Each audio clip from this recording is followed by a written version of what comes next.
região de Paris.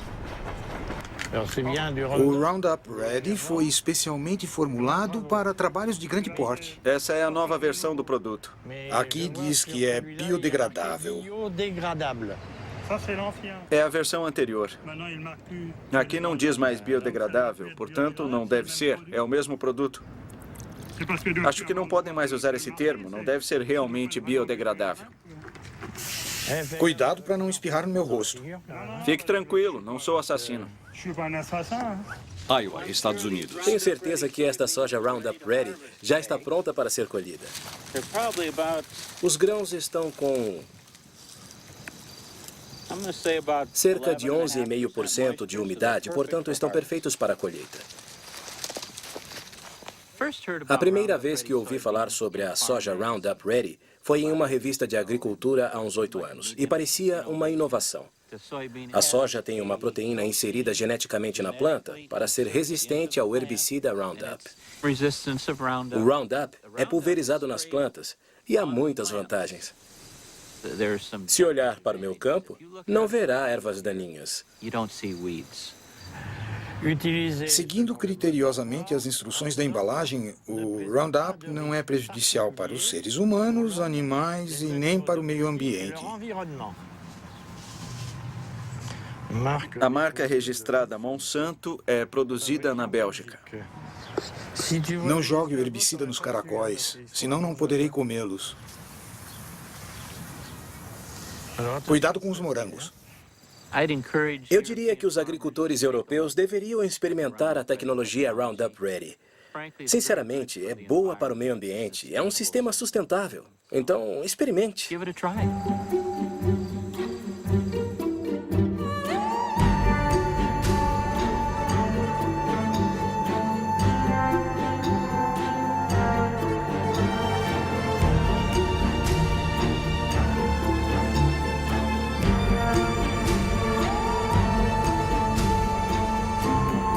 O mundo segundo a Monsanto.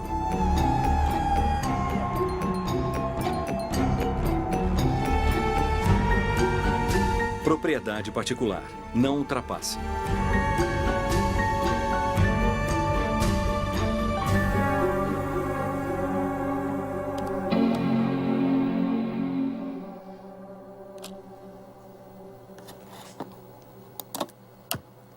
Monsanto. Durante mais de 20 anos, andei pelo mundo e em toda parte ouvia falar dessa multinacional americana. Mas o que ouvi nem sempre foi positivo. Para saber mais, naveguei pela internet durante meses e comecei a juntar as peças do quebra-cabeça. No website, a Monsanto se posiciona como uma empresa de agricultura cujo objetivo é ajudar agricultores a produzir alimentos mais saudáveis e reduzir o impacto da agricultura sobre nosso meio ambiente. Seu carro-chefe é o Roundup, o herbicida mais vendido no mundo nos últimos 30 anos.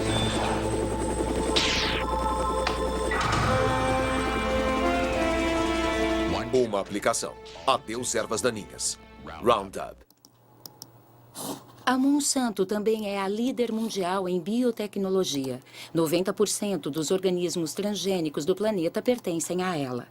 A maioria foi modificada geneticamente para resistir à aplicação do Roundup. É o caso da soja Roundup Ready. St. Louis, Missouri, Estados Unidos.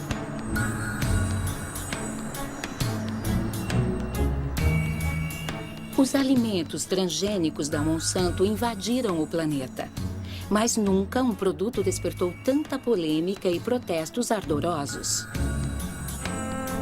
Por quê?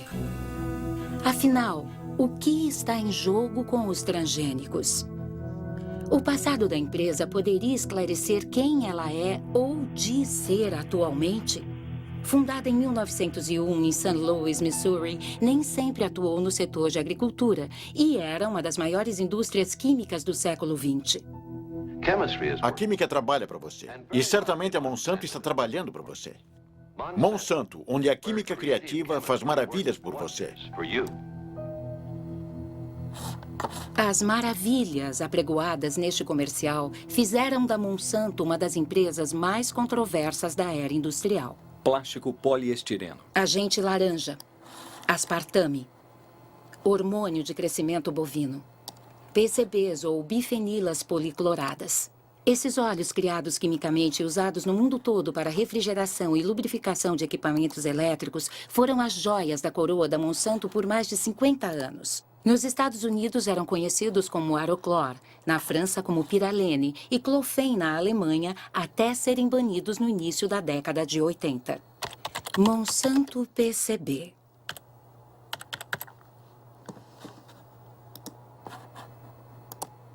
Um artigo de 2002 do Washington Post denuncia: a Monsanto escondeu décadas de poluição. Isso aconteceu em Anniston, no Alabama. Anniston, Alabama, Estados Unidos.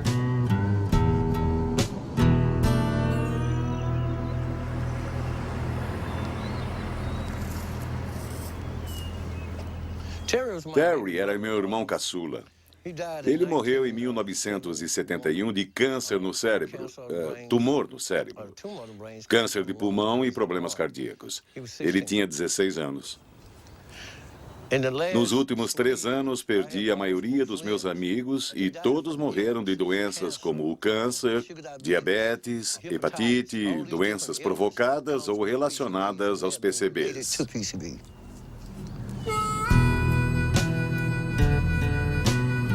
Esta é a rodovia Monsanto.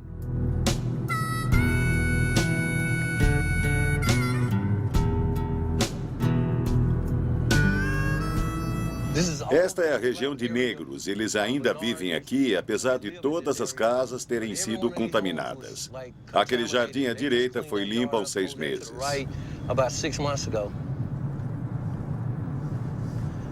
Tudo isso eram lares. As pessoas viviam aqui, mas tiveram que se mudar. Digo, as casas foram demolidas.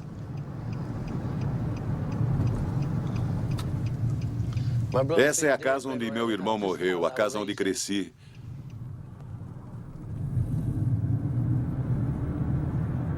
Está vendo ali? Eles enterraram PCBs por lá. A Monsanto tinha autorização para enterrar PCBs em Anniston. Esse é o córrego Snow Creek, aqui onde cimentaram. Os PCBs que a fábrica despeja vêm até aqui. É lixo tóxico e nunca disseram a ninguém, mas disseram ao Estado. O Estado não nos avisou.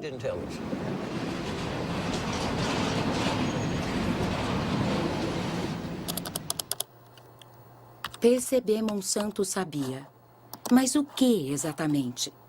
Uma organização para a proteção do meio ambiente em Washington, D.C., liderada por Ken Cook, colocou na internet arquivos internos da Monsanto. A maioria está classificada como confidencial. Confidencial. Leia e destrua. 1937. Exposição ao PCB provoca efeitos sistêmicos tóxicos e erupção cutânea acneica.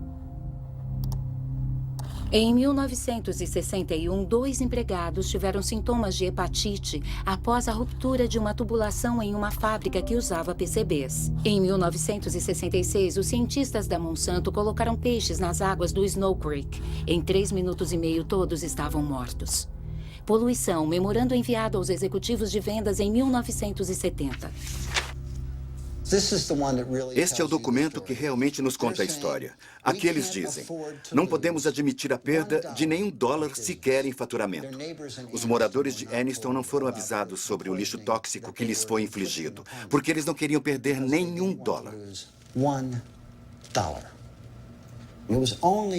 E somente quando os representantes legais dos cidadãos de Anniston forçaram a Monsanto, juridicamente, a apresentar esses documentos secretos internos, que soubemos o que eles sabiam. Eles sabiam de toda a verdade desde o início. Eles mentiram, esconderam os fatos de seus vizinhos, em muitos casos esconderam das autoridades. E quando informaram essas autoridades que exigiam medidas imediatas, as autoridades, em vez de ficar ao lado do povo que foi envenenado, ficaram ao lado da empresa, ao lado da Monsanto. Isso é absolutamente monstruoso e imperdoável.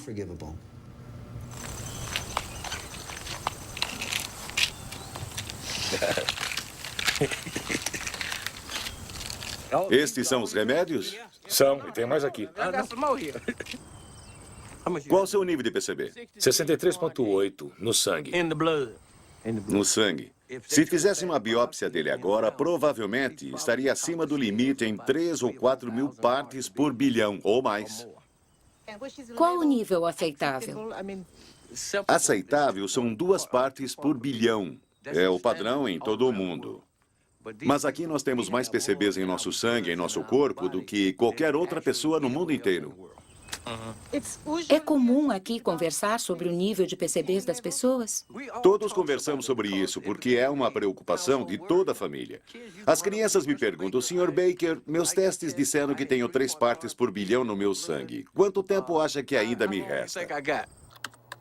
É uma história horrorosa. Mas o que os cientistas acham disso?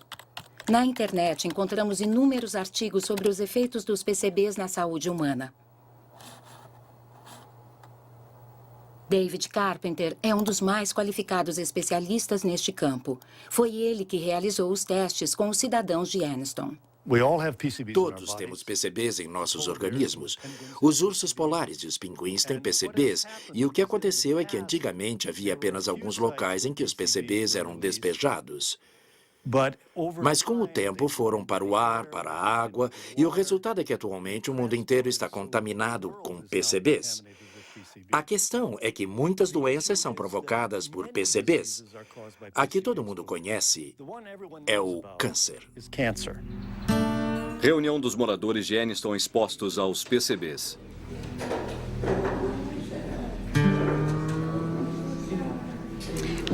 Os resultados dos meus testes foram 202 partes por bilhão no meu organismo. Mulheres com PCBs em seus corpos dão à luz a crianças com grave retardamento mental. 29,6. Provocam redução das funções tireoidianas. Mais de 1.800. Provocam alterações nos hormônios sexuais. Só peço que me deixem morrer em paz. Morrer em paz. E eles irão pagar pelo que fizeram conosco.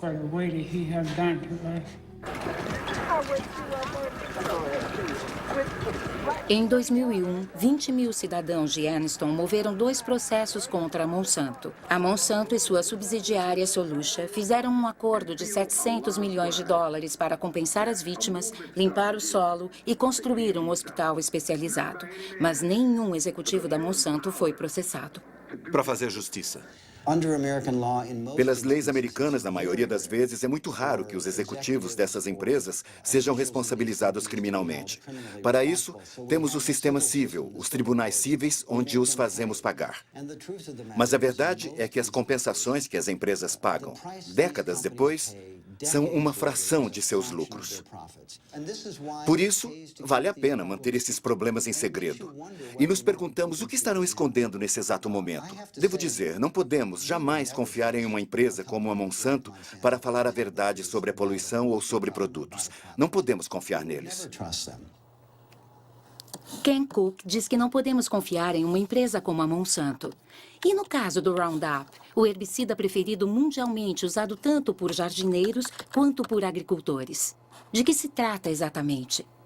Roundup é o nome comercial que a Monsanto deu ao glifosato, assim chamado herbicida não seletivo ou mata-mato, porque ele destrói todas as plantas. Vendido pela primeira vez em 1974, deve seu tremendo sucesso à afirmação da Monsanto de que é biodegradável e bom para o meio ambiente. Esse é Roundup, o primeiro herbicida biodegradável. Destrói as ervas daninhas desde a raiz, mas deixa o solo e o osso do Rex livres de poluição. Roundup, o assassino de ervas daninhas.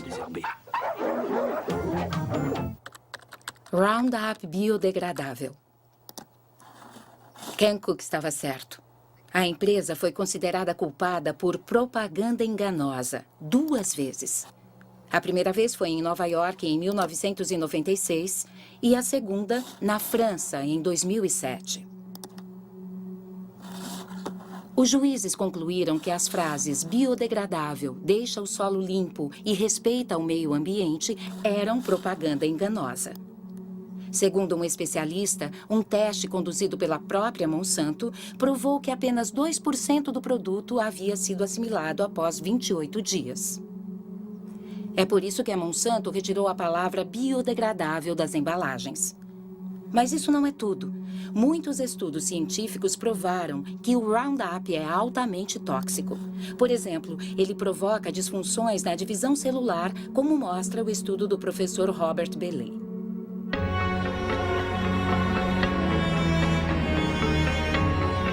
Observatório Oceanológico Roscoff, França. O professor Bellet trabalha no Centro Nacional de Pesquisa Científica e no Instituto Pierre e Marie Curie, na França. Ele estuda os efeitos do Roundup em ovos fertilizados de ouriços do mar. A grande surpresa é que o Roundup afeta a divisão celular.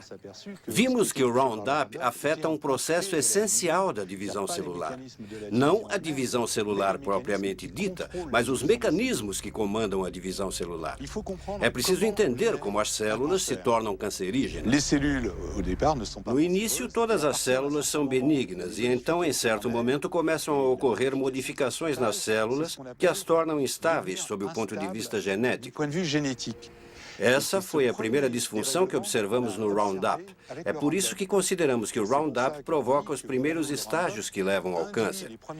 Tivemos muito cuidado em não dizer que ele não provoca o câncer, porque talvez esse câncer não se desenvolva durante 30, 40 anos. Instabilidade genética. E o câncer começou. Mas ficou clara imediatamente a importância dessas descobertas para os usuários do produto. Especialmente porque a dosagem que testamos foi muito inferior à que as pessoas usam normalmente. Sabíamos que precisávamos alertar a população imediatamente e pensei que o melhor caminho seria comunicar à administração. Então fiquei chocado, muito chocado, porque me mandaram ficar calado sobre o que está por trás dos alimentos transgênicos. Que testemunho inacreditável! A toxina do Roundup foi ocultada para não prejudicar o desenvolvimento dos transgênicos. Vamos voltar então para a criação dos transgênicos. Segundo o site da Monsanto, a soja Roundup Ready foi lançada no mercado em 1996, quando os primeiros cultivos foram aprovados nos Estados Unidos. Os agricultores que usaram essas sementes pertenciam à Associação Americana da Soja, cujo endereço está no site da Monsanto. John Hoffman é seu vice-presidente e defensor ardoroso da biotecnologia.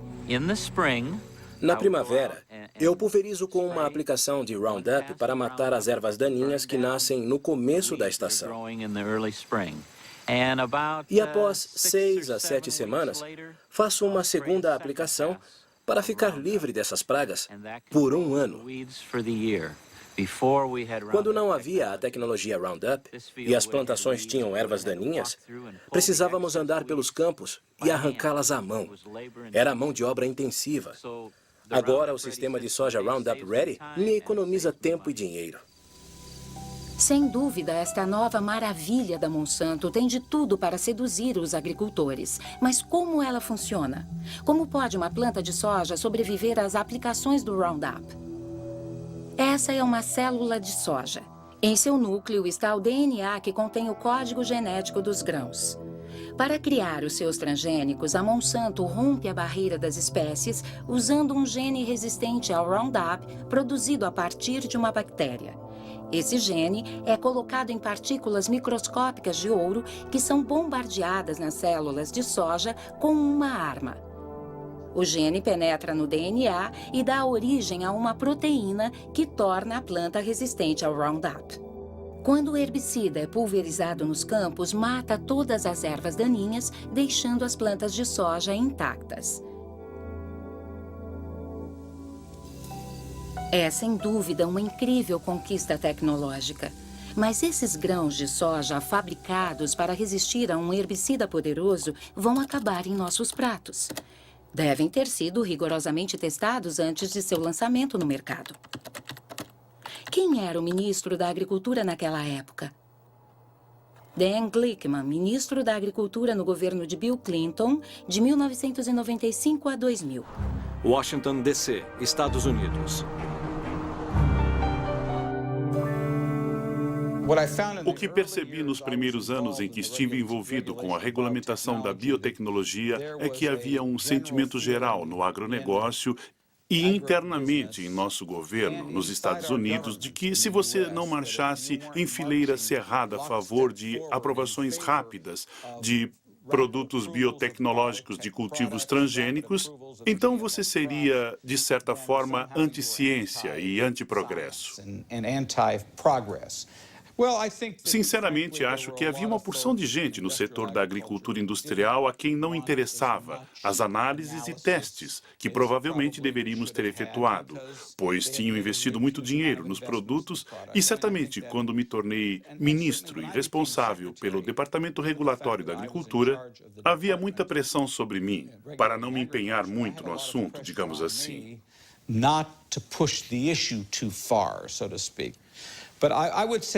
Quando abri minha boca na administração Clinton, fui criticado, não só pela indústria, mas também por algumas pessoas do governo.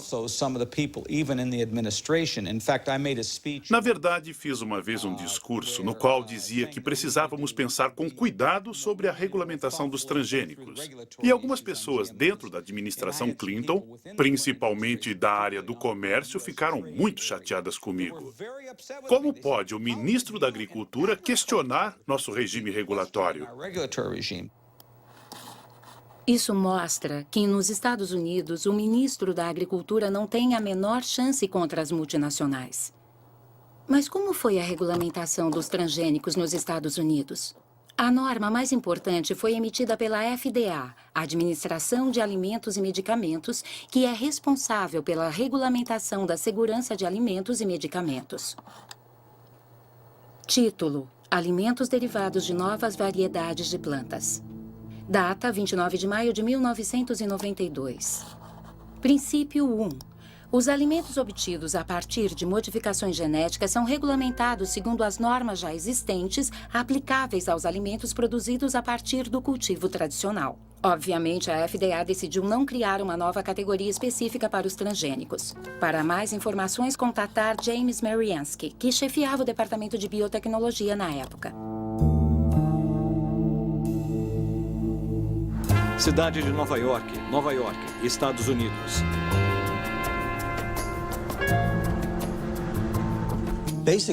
Basicamente, o governo decidiu não criar novas leis por considerar que as já existentes atendiam às necessidades das agências responsáveis pela regulamentação das novas tecnologias.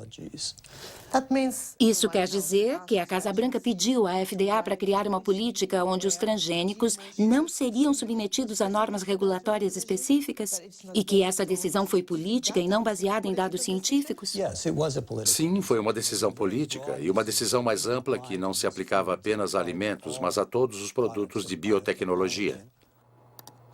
Inacreditável. James Mariansky admite que a regulamentação dos transgênicos foi uma decisão política e não científica. Mas como exatamente justificaram essa decisão? Princípio 2. Os componentes dos alimentos obtidos a partir de modificações genéticas são os mesmos ou substancialmente similares aos elementos encontrados nos alimentos tradicionais. Em outras palavras, a FDA considera que uma planta geneticamente modificada é equivalente a uma convencional. O princípio, que denominaram equivalência substancial, foi adotado em todo o mundo e é hoje o cerne do debate entre os defensores da biotecnologia e os adversários dos transgênicos. Como pôde a FDA decidir que uma planta transgênica é idêntica a uma planta convencional? O que sabemos é que os genes introduzidos nos grãos hoje, usando biotecnologia, produz proteínas muito similares às que consumimos há séculos. Essa é a posição oficial da FDA sobre o assunto, contestada por Jeffrey Smith, autor de vários livros sobre transgênicos. Michael Hansen, perito científico da Associação dos Consumidores dos Estados Unidos, e pelo escritor Jeremy Rifkin, que foi o primeiro a denunciar o princípio da equivalência substancial. Os cultivos transgênicos são uma realidade graças à manobra da FDA. Eles disseram que os alimentos não eram diferentes. Usaram as expressões substancialmente equivalente, não significativa ou uniformemente diferentes e acabaram chegando a uma terminologia conhecida, geralmente reconhecida como segura, ou GRAS.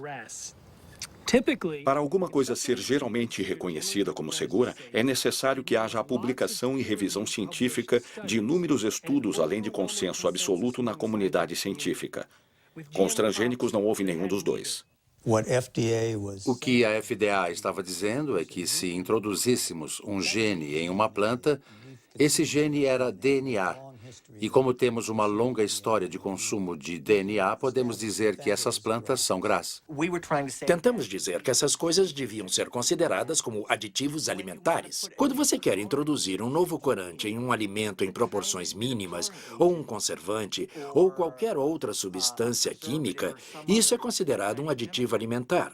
E você precisa submeter o seu produto a uma infinidade de procedimentos para provar que ele atende às normas de segurança. Mas quando você usa engenharia genética que pode provocar diferenças inimagináveis naquela planta, eles não exigem nada. Aqui em Washington, se você fosse tomar um drink em um daqueles bares frequentados por lobistas, todos ririam da sua cara. Saberiam que é uma piada se falar da equivalência substancial. Isso foi simplesmente uma manobra para atender às necessidades daquelas empresas, principalmente a Monsanto, que precisavam aprovar e lançar rapidamente seus produtos com o mínimo de interferência por parte do governo. E devo dizer que eles foram muito eficientes em expressar seus interesses.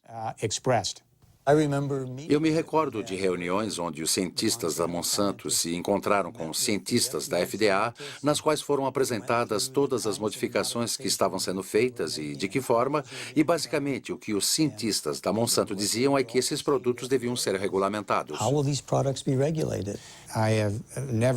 Nunca vi uma situação como esta, em que uma empresa tenha uma influência tão poderosa sobre os níveis mais altos de poder de decisão de regulamentação, como no caso da Monsanto com seus transgênicos no governo. Nesta cobertura jornalística, vemos a visita de George Bush Sr. a uma fábrica da Monsanto 9 anos antes do lançamento da soja Roundup Ready. Eu vou mostrar alguns procedimentos que realizamos quando transferimos genes de um organismo para outro. E o senhor vai efetuar na prática as manipulações que fazemos no laboratório, onde retiramos o DNA, selecionamos e combinamos diferentes partes. E depois... Depois juntam. Isso, depois juntamos. Este tubo de ensaio contém DNA proveniente de uma bactéria. O DNA tem a mesma aparência, seja ele de uma planta ou de um animal. Entendo. E com isso, o que você vai obter? Uma planta mais forte ou uma planta que resiste... Neste caso, uma planta que resiste ao herbicida. Entendi. Temos um herbicida fabuloso. Essa é a química. Quando George Bush Sr. fez seu tour pela fábrica, era o vice-presidente de Ronald Reagan. Para esse governo, a palavra de ordem era desregulamentação. A intenção era expandir a indústria, eliminando o que a Casa Branca chamava de obstáculos burocráticos, como testes de segurança ambiental e de saúde pública, que eram exatamente os problemas da Monsanto. No momento, estamos com uma solicitação no Ministério da Agricultura para testar o produto pela primeira vez em uma fazenda em Illinois este ano. E estamos ficando doidos com isso. Os gastos aumentam e nada acontece. Devo dizer que não podemos nos queixar da forma que o Ministério lida com isso. Estão procedendo corretamente porque é tudo muito novo e querem ter certeza do que estão fazendo. Mas se até setembro não tivermos autorização, poderemos dizer algo Podem falar diferente. comigo. Estamos no ramo de desburocratização. Talvez possamos ajudar. Em 1988, quando George Bush Sr. foi eleito presidente dos Estados Unidos, Dan Quayle foi o novo vice-presidente. 4 anos depois, anunciou a política americana em relação aos transgênicos, que foi redigida exatamente como a Monsanto havia idealizado. O passo que estamos dando faz parte do programa deste governo para a liberação de regulamentações que se encontra agora em sua segunda fase. Os Estados Unidos são hoje o líder mundial em biotecnologia e pretendemos continuar a sê-lo. Somente em 1991, esta indústria respondeu por um faturamento de 4 bilhões e até o ano 2000 prevê-se que atinja o patamar dos 50 bilhões. Isto é, se conseguirmos conter o excesso de regulamentações desnecessárias. Você acha que foi uma conspiração? Conspiração é uma palavra muito forte. Sob o ponto de vista corporativo, foi um golpe brilhantemente executado. Um senhor chamado Michael Taylor foi nomeado administrador adjunto da FDA exatamente na época que a política estava para ser definida. Quem é Michael Taylor? Na internet, temos apenas uma imagem deste homem que exerceu seu poder de uma forma muito discreta. Atualmente, ele lidera a Fundação Recursos para o Futuro.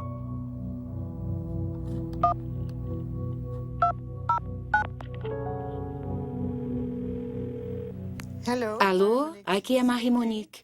Alô, aqui é Michael Taylor. Minhas perguntas são sobre sua atuação na FDA. Antes de ser contratado pela FDA, o senhor trabalhou como advogado da Monsanto por vários anos, não foi? Eu era sócio de um escritório de advocacia do qual a Monsanto era cliente. Tive a oportunidade de trabalhar em muitos assuntos da Monsanto, sim. E se eu entendi bem o que li, a FDA criou um cargo especialmente para o senhor, comissário adjunto para a política. Bom, Porque era especialmente importante na FDA naquela época devido aos novos transgênicos. não teve nada a ver com os transgênicos. Absolutamente nada. Eu nem fui o autor dessa política. Isso não é verdade. Ele foi para a FDA em julho de 1991. Até lá, ele trabalhou em um escritório de advocacia, o King & Spalding. Entre seus clientes pessoais estavam não só a Monsanto, mas também o Conselho Internacional de Biotecnologia Alimentar, IFBC, para quem ele redigiu uma proposta de como os alimentos transgênicos deveriam ser regulamentados. Se você comparar a proposta que foi escrita por Michael Taylor para o IFBC com a política publicada pela FDA, verá que são muito similares. Então, se ele não a escreveu, parece que alguém pegou o que ele tinha escrito e fez pequenas alterações para a política. O Sr. Taylor era o comissário adjunto na época e o responsável por assegurar a liderança para o projeto. Como uma espécie de chefe, de líder, um elaborador da política, assegurar que o projeto fosse finalizado. A Monsanto jogou suas cartas muito bem, tanto do ponto de vista político quanto regulatório. Eles tiveram um papel fundamental para a aprovação do hormônio de crescimento bovino e também para a forma como a questão da engenharia genética foi conduzida. Michael Hansen acabou de mencionar o hormônio de crescimento bovino. O que vem a ser isso? Trata-se de um hormônio transgênico que, injetado nas vacas, aumenta a produção de leite em 20%. Seria um eufemismo dizer que recebeu algumas críticas. Os hormônios ameaçam nossa saúde. Veneno mortal. Manipulação. Chamado RBGH, hormônio de crescimento bovino recombinante, a Monsanto começou a vendê-lo para produtores de laticínios em 1994, sob o nome comercial Posilac. Propaganda para produtores de laticínios.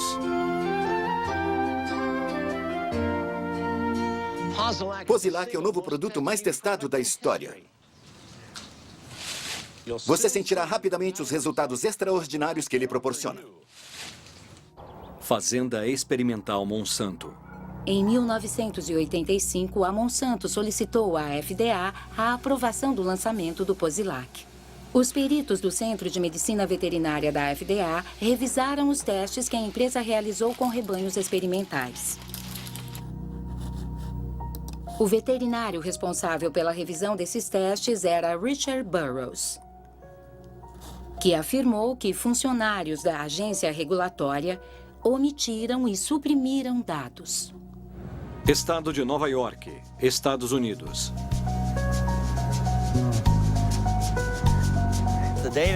Os dados que a Monsanto nos apresentou não estavam completos. Faltavam várias informações importantes para a indústria de laticínios. Eles não abordavam questões importantes como a incidência de doenças como a mastite, que é uma infecção nas glândulas mamárias, e problemas de reprodução. Quando os primeiros dados chegaram e viu que estava faltando, disse: ok, pessoal, vocês precisam voltar e coletar mais informações. Isso deve ter atrasado o projeto em uns 2 ou 3 anos. O senhor informou a FDA sobre suas preocupações? Eles simplesmente me deixaram de lado. Meu chefe entrou para o projeto, outros mais ligados a ele entraram no projeto e eu simplesmente deixei de ter acesso às informações. Mesmo coisas que eu havia pedido, como a avaliação da incidência da mastite, eu nunca cheguei a ver.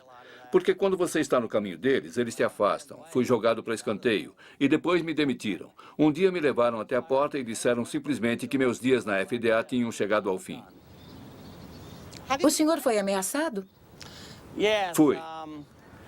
Principalmente pelo advogado da Monsanto. Quando eu processei a FDA, o advogado da Monsanto disse para meu advogado que se eu usasse qualquer segredo da empresa em minha defesa, eles iriam me processar. No fim, a FDA foi forçada a readmitir esse veterinário íntegro. Mas depois, desiludido, Richard Burroughs acabou pedindo demissão. A internet também menciona arquivos confidenciais que teriam sido roubados da FDA e enviados ao Dr. Samuel Epstein, chefe da Coalizão para a Prevenção de Câncer. Chicago, Illinois, Estados Unidos.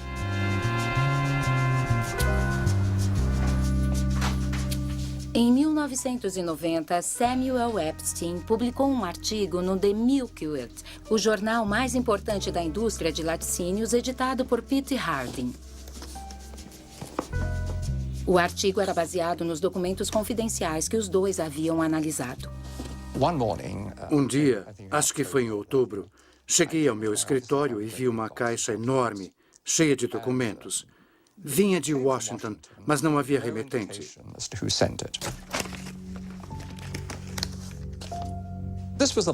A caixa continha arquivos de todos os registros da Monsanto que haviam sido apresentados à FDA sobre os testes veterinários realizados nos últimos 6 anos. Isso foi muito divertido.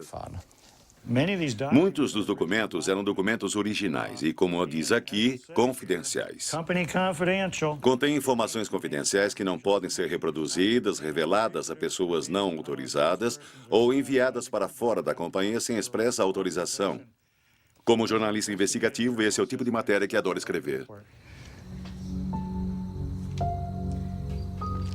Com a revelação dessa informação, a Monsanto e a FDA ficaram muito irritadas. Porque pudemos concluir que haviam alterações fisiológicas seríssimas nos animais submetidos ao tratamento com hormônios, quando comparados com os outros animais do grupo de controle.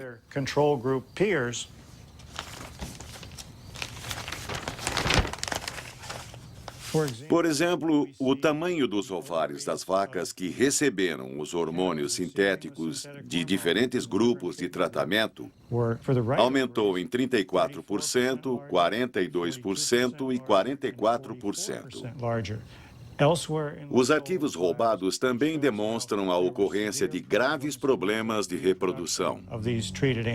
O que dizem os funcionários da Monsanto? Os dados são conclusivos. Nós fornecemos os dados brutos e o sumário analítico, que não foi feito por nós, para embasar a autorização. Todas as autoridades de saúde que analisaram o hormônio o consideraram absolutamente seguro para os consumidores. Para a Monsanto, o hormônio não é apenas seguro, mas também é benéfico para os consumidores. Como a composição química do leite não se altera com o Posilac, as propriedades de produção e gosto do produto permanecem as mesmas. É inverídico, é uma tremenda mentira. Use o adjetivo que quiser.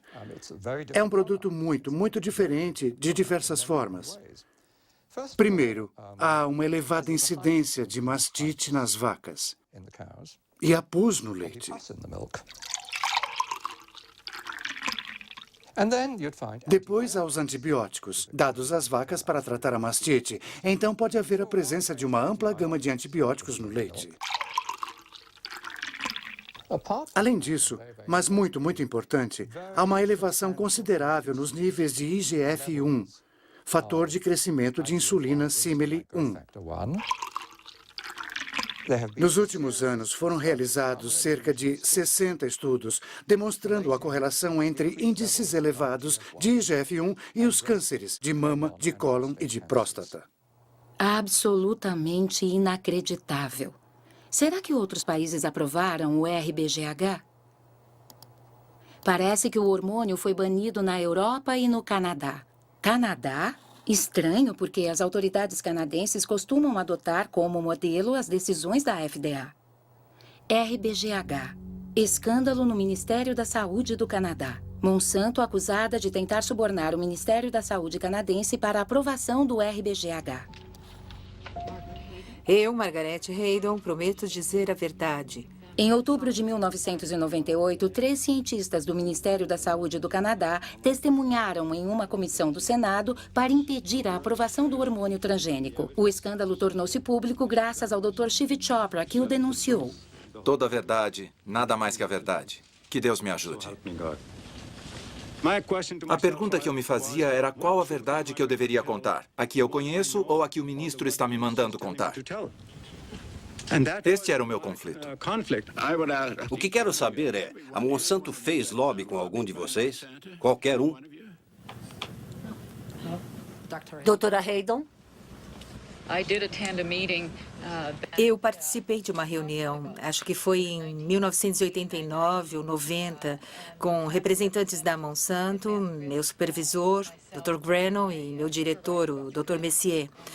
Nessa reunião, esta empresa fez uma oferta de 1 a 2 milhões de dólares. Não sei o que aconteceu depois, mas no final dessa reunião, meu diretor disse que informaria os seus superiores sobre o ocorrido. E como reagiu a Monsanto? Bom, a Monsanto não negou que fez a oferta de 1 a 2 milhões de dólares nessa reunião. Mas depois eles tentaram dizer essa verba era para fazer mais pesquisas no Canadá, para testar mais vacas, o que fosse preciso. Mas isso foi o que aconteceu no Canadá e o hormônio não foi aprovado. E com base nas revelações do Canadá, o Parlamento Europeu vetou-o para sempre. Agora, de repente, nós 3, Margaret Haydon, Gerard Lambert e eu, fomos demitidos por desobediência. Foram despedidos? Os 3. Agora a nossa briga é no tribunal. Digam não ao hormônio de crescimento bovino. O Congresso dos Estados Unidos também abriu uma investigação a pedido dos opositores do RBGH que não aceitavam a proibição do rótulo sem RBGH nas embalagens de leite. Mas o mais curioso é que essa investigação nunca foi concluída. Hormônio de crescimento bovino, o BGH, testa a aceitação da engenharia genética pelos consumidores. No lixo! Joga no lixo! O hormônio bovino foi a primeira grande aplicação da biotecnologia na indústria alimentícia. E a Monsanto é uma corporação extremamente poderosa, com muitas ramificações nos primeiros escalões do governo e órgãos regulatórios. Acho que a ética predominante no governo federal era: a biotecnologia é tão importante que não podemos deixar que questões menores, como a saúde das pessoas e dos animais, a atrapalhem. A FDA o aprovou porque muitas pessoas que ocupavam posições-chave na Monsanto vieram para a FDA e conseguiram sua aprovação. É como portas giratórias, como uma hélice, uma espiral. Portas giratórias? Sim, portas giratórias. As portas giratórias não ocorrem apenas na agricultura, mas em muitas áreas. Donald Rumsfeld era o presidente da Cereal, que era uma subsidiária da Monsanto. Por favor, use as portas giratórias. O ex-embaixador do comércio, Mickey Cantor, foi para o Conselho de Administração da Monsanto. Por favor, use as portas giratórias. O juiz Clarence Thomas, da Suprema Corte, também trabalhou para a Monsanto. Portas giratórias da Monsanto. Vejamos o que estava acontecendo em 1999. Linda Fisher saiu da Agência de Proteção Ambiental e foi para Monsanto. Michael Friedman foi da FDA para Monsanto. Marcia Hale e Josh King, da Casa Branca, para Monsanto. Margaret Miller, da Monsanto, para a FDA. William Ruckelshaus, da EPA, para Monsanto, sem esquecer Michael Taylor, que foi e voltou várias vezes. Quando sua missão na FDA foi cumprida, o senhor voltou para Monsanto e se tornou vice-presidente de relações com a comunidade. Certo. Então não há conflito de interesses para o senhor? Não. E, de novo, regras são regras. E eu sempre atuei dentro das regras. Acho que, em termos de aceitação pela população, a empresa cometeu um erro atrás do outro. Se você está criando uma estratégia para levar o público a entender e aceitar uma nova tecnologia, fazer a primeira aplicação dessa tecnologia em um produto como o leite, do qual temos muito mais do que precisamos, ajudou a criar, sabe, um clima de... Suspeita. Sim, suspeita. A ideia de que em nenhum alimento transgênico as empresas não precisam submetê-lo à aprovação da FDA como é exigido na Europa é insuficiente. Não basta para obter a confiança e a aceitação pública. Eu, pessoalmente, disse que o Congresso deveria mudar a lei.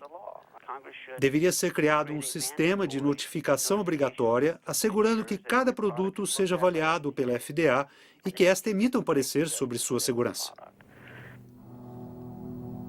Eis um testemunho interessante. Parece que Michael Taylor tem algumas reservas sobre a política que ele próprio assinou em 1992. E quanto aos cientistas da FDA, houve consenso sobre a regulamentação dos transgênicos? Documentos da FDA mostram que a entidade ignorou as advertências de seus próprios cientistas. Escrito por Steven Drucker. Iowa, Estados Unidos. O advogado Steven Drucker representa a coalizão das associações sem fins lucrativos, ONGs. Ele processou a FDA e a forçou a quebrar o sigilo de seus arquivos internos sobre os transgênicos. Recebemos mais de 44 mil páginas dos documentos da FDA que revelaram que a FDA vinha mentindo para o mundo, pelo menos desde 1992, se não antes. Mas eles continuaram a mentir e ainda mentem. Eles afirmam que houve um consenso absoluto na comunidade científica sobre os alimentos transgênicos serem tão seguros quanto seus equivalentes convencionais e que houve comprovação científica suficiente para corroborar esse consenso. Ambas as afirmações são grandes mentiras. Por exemplo, o Dr. Louis Preble, do grupo de microbiologia da FDA, escreveu: há uma grande diferença entre os tipos de efeitos inesperados que ocorrem no cultivo tradicional e aqueles encontrados na engenharia genética. O Dr. Preble também salientou em seu memorando que alguns aspectos da engenharia genética podem ser ainda mais perigosos. A preocupação que diversos cientistas da FDA expressaram era tão clara e inequívoca que a executiva da FDA responsável por reunir e avaliar as informações dos cientistas, doutora Linda Cao, escreveu um memorando para o coordenador de biotecnologia da FDA, Dr. James Mariansky. Segundo arquivos da FDA, cujo sigilo foi rompido recentemente, houve muitas críticas dos próprios cientistas da casa, digo dos cientistas da FDA, à política de regulamentação dos transgênicos. Houve, por exemplo, um memorando enviado para o senhor por Linda Cao. Certo. Ela afirmou: os processos de engenharia genética e cultivo tradicional são diferentes. E cultivo tradicional são diferentes. E segundo os peritos da agência, levam a riscos diferentes. A riscos diferentes. Acontece que nós tínhamos muitas pessoas com diferentes pontos de vista. A Linda Cao efetivamente escreveu isso em seu memorando, mas, na verdade, quando terminamos a política de regulamentação, todos os cientistas concordaram com ela. Agora, claro que a FDA avaliou a engenharia genética, mas não tinha informação sobre o fato de que o simples uso das técnicas poderia resultar em produtos com qualidade ou níveis de segurança diferentes. Mesmo antes das advertências de seus próprios cientistas, a FDA teve um aviso muito claro, porque o primeiro suplemento alimentar transgênico lançado nos Estados Unidos provocou uma enorme epidemia. O senhor se lembra do que aconteceu em 1989 com triptofane? O senhor se lembra? Lembro. Era um produto de engenharia genética. Sabemos que é um aminoácido e... Certo. Que matou dezenas de pessoas e deixou centenas doentes. Causou uma epidemia de uma doença rara chamada EMS, esclerose múltipla. Isso. E muitas pessoas morreram. Sim, mas também temos... 37? E mais de 1.000 incapacitadas? O senhor se lembra? Claro que lembro. E o senhor disse que, para a FDA, a causa do EMS ainda era desconhecida, mas que não se podia eliminar a transgenia.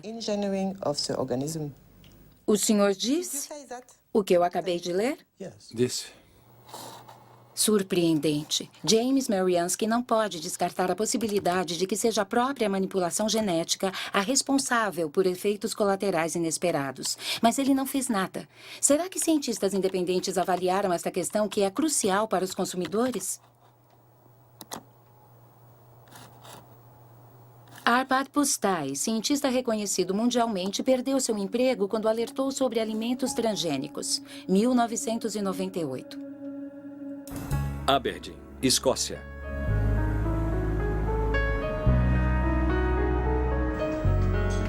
Arpad Pusztai trabalhava para o Instituto de Pesquisa Rowett, na Escócia. A pedido do ministro da Agricultura, dirigiu um estudo sobre batatas transgênicas, contando com uma verba de mais de 2 milhões de euros e uma equipe de 30 pesquisadores, com o objetivo de preparar a chegada dos alimentos transgênicos na Grã-Bretanha. Estávamos todos muito entusiasmados. Eu estava entusiasmado. O ministro da Agricultura pensava que se fizéssemos um estudo que contemplasse todos os aspectos, então isso seria um aval para quando os transgênicos chegassem ao nosso mercado. Poderíamos dizer que uma das instituições de pesquisa mais conceituadas e isentas da Europa os tinha avaliado e considerado seguros. Arpad Pusztai é especialista em lectinas. Essas proteínas atuam como inseticidas protegendo plantas contra pulgões. Os cientistas do Rowett criaram batatas que eram resistentes a pulgões, introduzindo em cada uma o gene responsável pela produção de lectina. Mas antes haviam se certificado de que, em seu estado natural, as lectinas propriamente ditas não apresentavam riscos para a saúde. Em seguida, as batatas transgênicas foram testadas em ratos. Tivemos dois resultados. Primeiro, houve um aumento de uma resposta proliferativa nas células das vísceras. Isso é indesejável, porque é possivelmente... Eu não estou dizendo que é cancerígeno, mas pode ter um efeito coadjuvante em um tumor induzido quimicamente. Outro efeito é que o sistema imunológico disparou. E isso nós não sabíamos se era bom ou ruim. Mas, com certeza, as batatas transgênicas foram reconhecidas como um corpo estranho. E estávamos convencidos que a inserção causava o problema, e não o transgene em si. Porque o transgene, mesmo em concentrações 800 vezes superiores, isoladamente não provocava nenhum problema. E esse era um ponto extremamente importante, porque naquele exato momento a FDA estava falando sobre uma tecnologia neutra. E o que dissemos, o que publicamos, e foi efetivamente confirmado, é que o problema não era o transgene, mas a tecnologia era o problema. Bem, os primeiros carregamentos de soja transgênica estavam chegando à Grã-Bretanha. Os superiores de Arpad Pusztai autorizaram-no a conceder uma entrevista à BBC. Como cientista, trabalhando ativamente no campo da pesquisa, eu posso dizer que considero extremamente injusto que os cidadãos britânicos sejam usados como cobaias. Eles jamais me perdoarão por isso. A Monsanto entendeu logo a importância de nossas conclusões, não tenha dúvida disso. Eles já sabiam dessas conclusões mesmo antes da entrevista ir ao ar. porque a Secretaria da Agricultura da Escócia recebia muito dinheiro da Monsanto. E eles não demoraram para entender as implicações de nossos resultados. Um dia após a transmissão da entrevista, o Dr. Arpad Pusztai foi demitido e a equipe de pesquisa desfeita. O Dr. Stanley Ewen era o responsável pela avaliação dos efeitos das batatas transgênicas nos órgãos internos dos ratos. Ele não tem mais nenhuma ilusão sobre a independência da pesquisa científica. Eu estava muito zangado e muito preocupado. Era como se o mundo todo estivesse sumindo sob os meus pés. O que estava acontecendo, afinal? Começaram a atingir a reputação de Stanley, a desacreditá-lo. Ele foi forçado a se aposentar. Foi desacreditado na universidade. O senhor também? Sim. Foi um período muito difícil. Pois é, e um dia meu trabalho era maravilhoso, no dia seguinte era uma porcaria. Eu tinha uma ou duas ideias sobre o que estava acontecendo, mas nada de concreto. E continuei sem saber exatamente o que havia acontecido até 8 anos atrás, quando encontrei uma pessoa do Rowett, o Dr. Roy, em um jantar dançante a que compareci. O Dr. Roy estava na mesa ao lado da minha e acabei comentando com ele. Não é uma coisa horrível o que aconteceu com o Arpad? E ele respondeu, pois é, e você sabe que houve não um, mas 2 telefonemas do gabinete do primeiro-ministro para o diretor? E aí, é claro, entendi claramente o que havia acontecido. Era uma coisa supranacional, por assim dizer, uma pressão sobre o governo de Tony Blair para acabar com este trabalho que, para os americanos, ameaçava sua base industrial. A indústria de biotecnologia, para ser mais exato. O escândalo de Arpad Pusztai deflagrou uma rejeição em massa dos transgênicos na Grã-Bretanha, sob a liderança do Greenpeace. Um ano mais tarde, Robert Shapiro, presidente da Monsanto naquela época, concordou em participar de uma teleconferência organizada pelo Greenpeace. Estas são as únicas imagens disponíveis do ex-presidente, que levou a empresa para a era da biotecnologia com o slogan Alimentação, Saúde e Esperança. A Monsanto fez investimentos vultuosos e não mediu esforços para colocar os seus produtos em todos os cantos do globo com o apoio irrestrito de multinacionais de produtos alimentícios, distribuidores, empresas de comunicação, organismos regulatórios e até de governos. Para nós, vocês não agem como uma empresa de vida e esperança, mas sim como intimidadores e agressores tentando nos impor seus produtos à força. Só tenho a dizer que se sou intimidador e agressor, não tenho tido muito sucesso. Mas preciso enfatizar que a biotecnologia é uma ferramenta. Por si só, a biotecnologia não é boa nem má. Ela pode ser usada bem ou mal. Os produtos hoje disponíveis no mercado foram avaliados mediante os processos de regulamentação que a sociedade estabeleceu para determinar não apenas sua segurança, mas também a proteção do meio ambiente pelos produtos em si.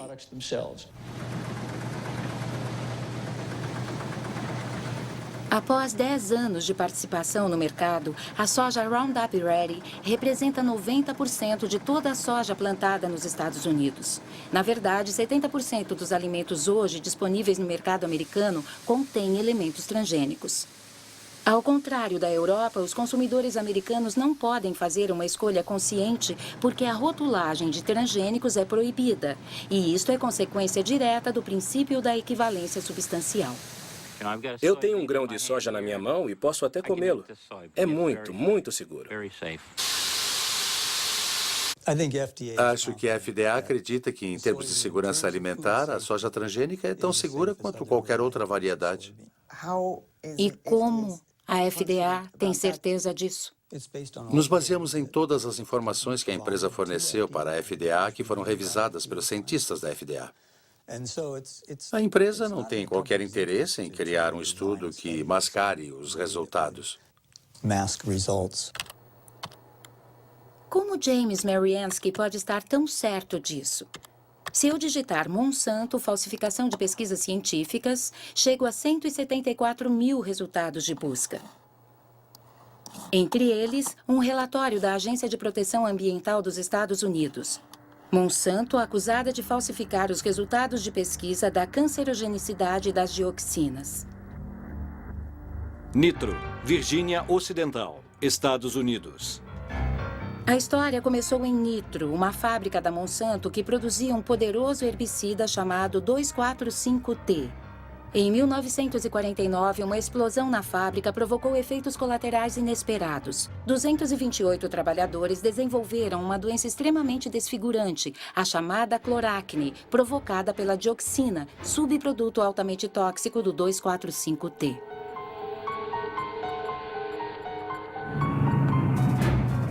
O 2,4,5-T também era o principal elemento do agente laranja, usado pelo exército dos Estados Unidos durante a Guerra do Vietnã. Durante a guerra, 40 milhões de litros de agente laranja, contendo cerca de 400 quilos de dioxina pura, foram pulverizados nas árvores do sul do Vietnã. 3 milhões de pessoas foram contaminadas, incluindo milhares de soldados americanos. Após 40 anos do fim da guerra, a dioxina continua a fazer vítimas. Hoje sabemos que este veneno provoca câncer e sérias malformações genéticas. Hospital Tudu, cidade de Ho Chi Minh, Vietnã.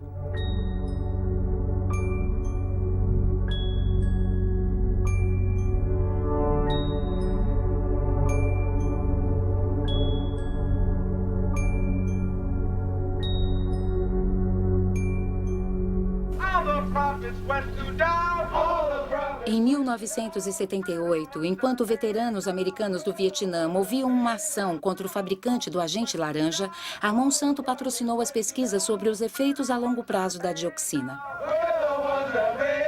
A empresa pagou cientistas para comparar a saúde dos trabalhadores expostos durante o acidente da Nitro, 30 anos atrás, com a saúde de trabalhadores não expostos.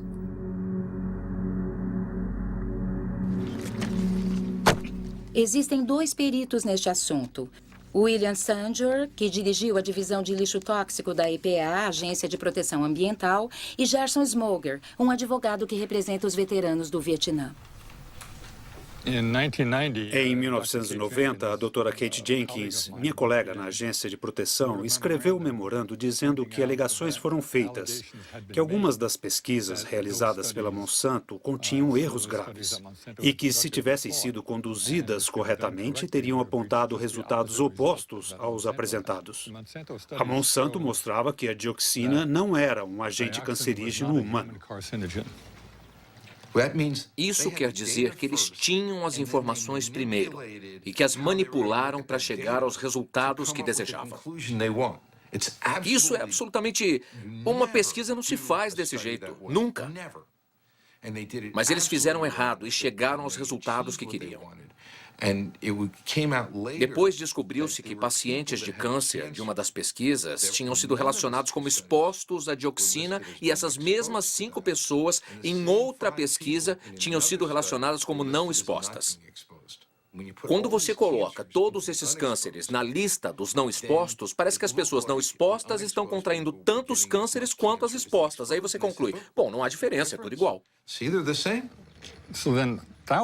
Assim, milhares e milhares de veteranos não receberam qualquer compensação pela exposição ao agente laranja.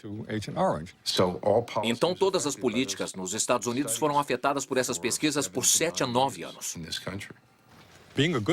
Como boa cientista e excelente colaboradora da EPA, e por sinal, uma pessoa absolutamente destemida, Kate Jenkins escreveu um memorando para a direção científica da EPA, pedindo-lhes que revisassem as 2 pesquisas e verificassem se haviam sido realizadas corretamente. O fato é que não houve qualquer investigação da Monsanto. Ela não existiu. Ninguém verificou as pesquisas. Ninguém. Ponto final.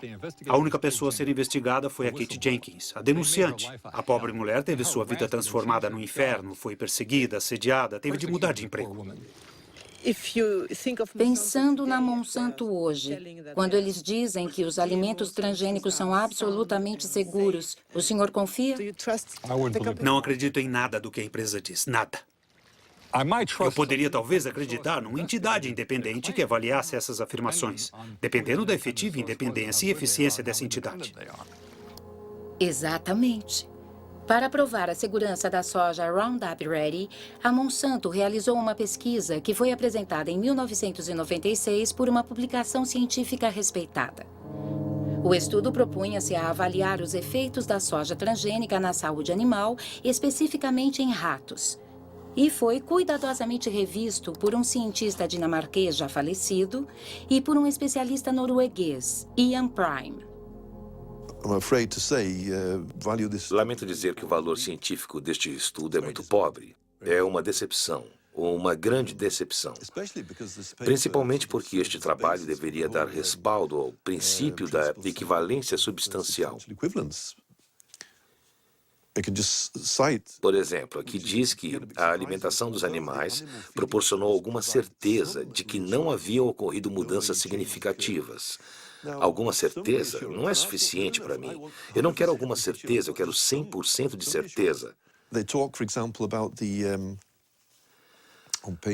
Na página 723, eles dizem também que, exceto pela cor de um marrom mais escuro, os fígados têm aparência normal na necrópsia. Mas você não pode dizer isso sem examinar o interior do órgão, fazer secções mostrando no microscópio que não há diferença. Eles também usaram ratos mais velhos. Obviamente, se quiser evitar problemas, use animais adultos.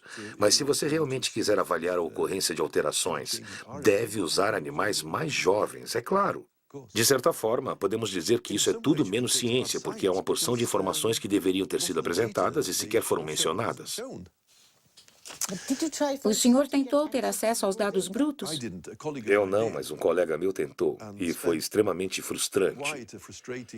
O tempo que ele passou indo de um escritório para outro, até finalmente ele receber um não como resposta.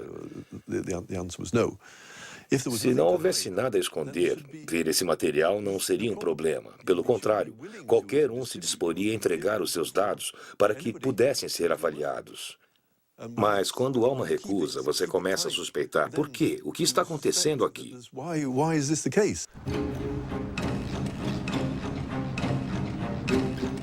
Uma coisa é certa. Graças a esta pesquisa tão limitada, os transgênicos da Monsanto invadiram o mundo.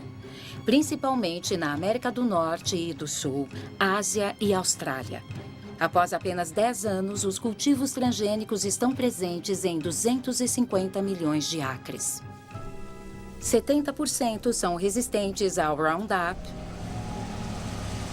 e 30% foram geneticamente modificados para produzir um inseticida chamado BT.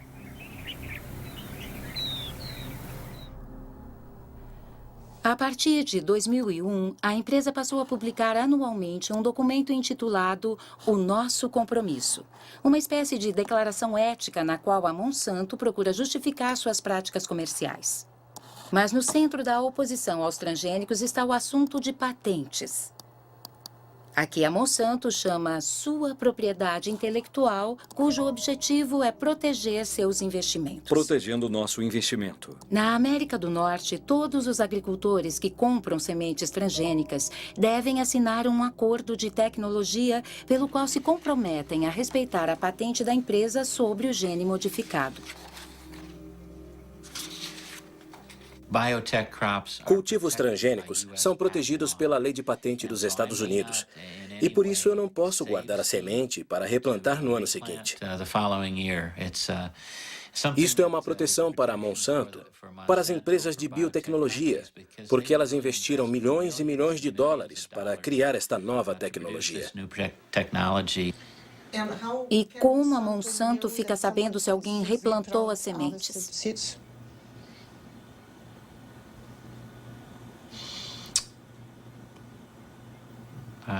Não sei como responder a isso. Não sei como eles iriam saber se alguém replantou as sementes. É uma boa pergunta para a Monsanto. A questão é tão delicada que a Monsanto prefere evitá-la, fazendo fantásticas promessas. Nos casos em que haja o aparecimento não intencional de nossas variedades de sementes nos campos do agricultor, trabalharemos com esse agricultor para que a questão seja resolvida atendendo aos interesses de ambos, agricultor e a empresa. Mas a realidade é bem menos idílica. O Centro para a Segurança Alimentar em Washington, D.C., publicou um estudo sobre agricultores processados pela Monsanto por não terem respeitado a patente das sementes. Descobriu pelo menos 100 processos e muitas falências. Entre as vítimas, Troy Roush, um fazendeiro de Indiana. Indiana, Estados Unidos.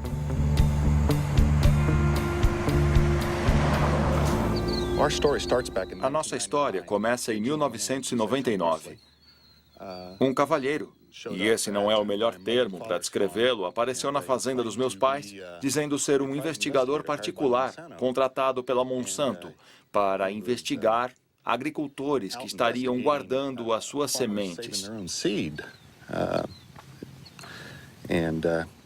E nos perguntou de forma bem direta se nós estaríamos fazendo isso. Dissemos que não. E mostramos todas as nossas compras de herbicidas e de sementes, os recibos, e dissemos inclusive onde os havíamos comprado, dizendo que ele podia ir às lojas e checar. Ele disse que não seria necessário. E o que aconteceu é que eles nos processaram. A Monsanto moveu um processo contra mim, meu pai e meus 2 irmãos. E nos apresentaram documentos que, segundo eles, seriam amostras retiradas de nossos campos. Quer dizer, para retirar as amostras, a Monsanto teve que invadir a nossa propriedade e roubar as amostras.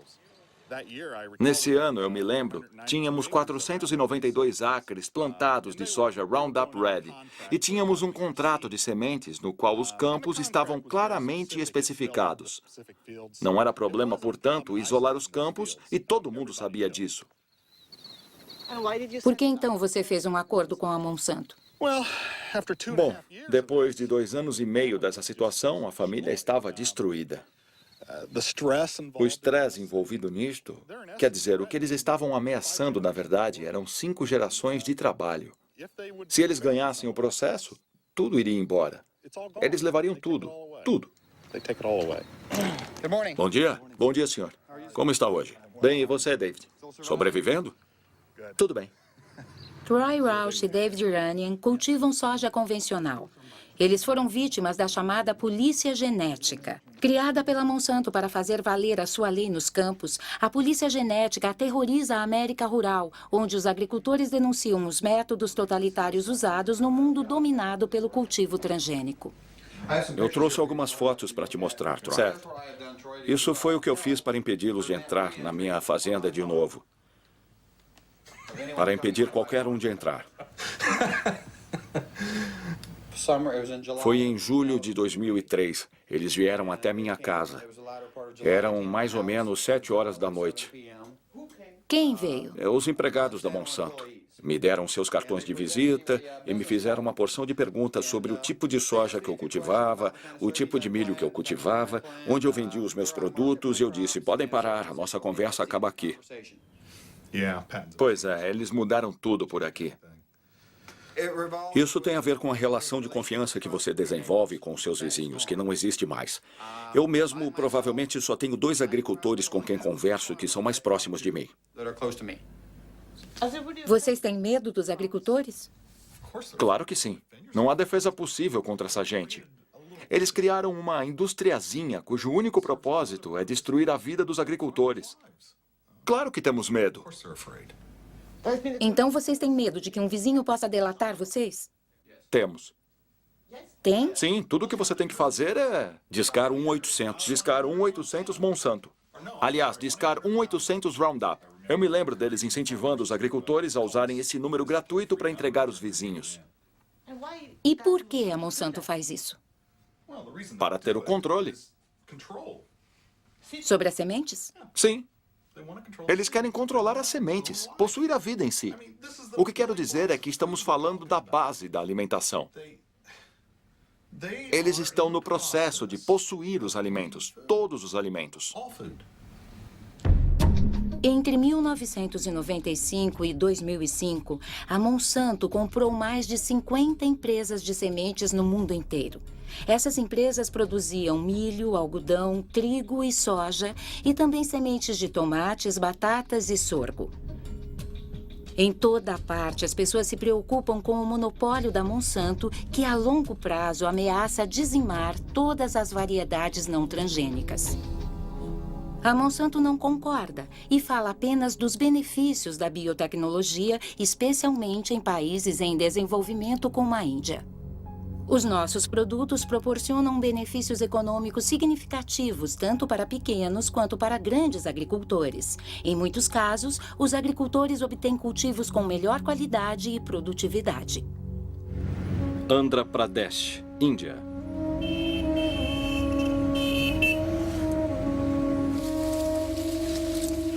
A Índia é o terceiro produtor mundial de algodão.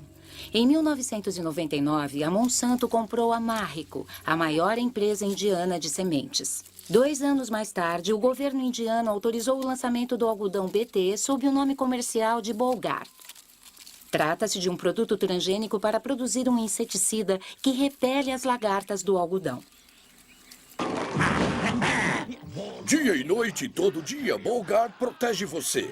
Essa é a força de Bolgar. Menos herbicida, maiores lucros. Sementes de algodão Bolgar. O poder de acabar com as pragas.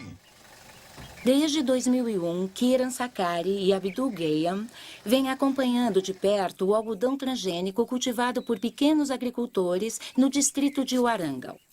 Todo ano, os 2 agrônomos publicam um relatório comparando o algodão transgênico ao convencional, em termos de produtividade e custo de produção. Em 2006, a safra foi destruída por uma doença que atinge o algodão transgênico. Esse é um campo de algodão Bolgar BT. E podemos ver que as plantas foram atacadas na raiz por Rhizoctonia. Está vendo? Se você remover a casca de uma planta saudável, ela não será assim fibrosa. É um caso clássico de infestação de Rhizoctonia. Os agricultores dizem que nunca viram isso, mas em um estudo que publicamos em 2001, nós já tínhamos observado esta doença em algumas plantas BT. Com o tempo, a doença foi se espalhando e ocorrendo em cada vez mais cultivos de algodão BT e em cultivos convencionais também. Eu pessoalmente acho que se trata de uma interação não desejada entre a planta hospedeira na qual o gene foi inserido e o gene que carrega o BT. Isso introduziu uma fraqueza na planta que agora não consegue resistir à Rhizoctonia. No site da Monsanto, eles dizem que o algodão BT reduz o uso de herbicida em 78% e produz melhores safras. Mas é uma mentira descarada. Após 70, 90 dias, você continua tendo de usar herbicida mesmo no algodão BT. Como se explica que tantos agricultores comprem sementes de algodão BT? Veja, os agricultores têm cada vez menos opções. Mesmo que queiram comprar sementes convencionais, eles não as encontram para comprar. Maharashtra, Índia. Atualmente, na Índia, a Monsanto controla quase todo o mercado de sementes de algodão e força os agricultores a comprarem as sementes a preços 4 vezes superiores aos das sementes convencionais. Pequenos agricultores se veem forçados a recorrer a agiotas, que cobram taxas de juros elevadíssimas. Quando a safra é ruim, o agricultor vai à falência, um círculo vicioso que está dizimando as aldeias da Índia.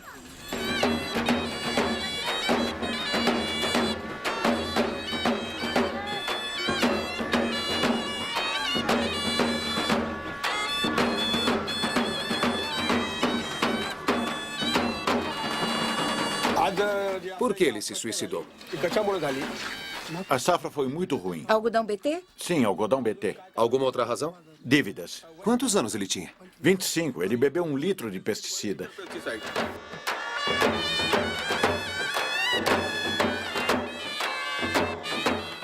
Esse foi o primeiro suicídio? Não, o segundo.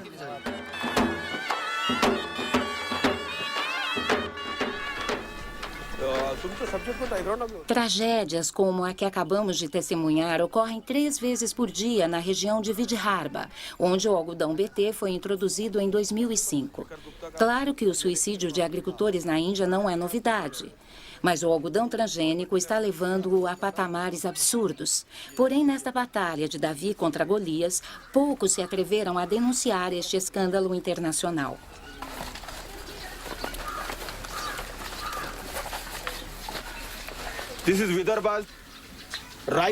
Este é o mapa do algodão cultivado na Índia. No primeiro ano, tivemos 600 suicídios, de junho de 2005 a junho de 2006.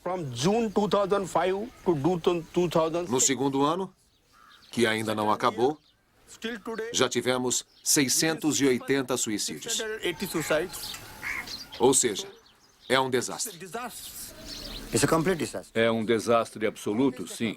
Todas essas tecnologias, seja genética ou biotecnológica, estão deixando os agricultores na total dependência do mercado, porque você tem que pagar muito mais pelas sementes e também tem que comprar herbicida. Eles dizem que não é preciso, que o BT dispensa herbicida, mas é uma grande mentira. Mas a Monsanto afirma no seu comercial que os cultivos transgênicos foram adaptados para os pequenos agricultores. O que acha disso? Só posso dizer que isso é completamente falso, uma mentira.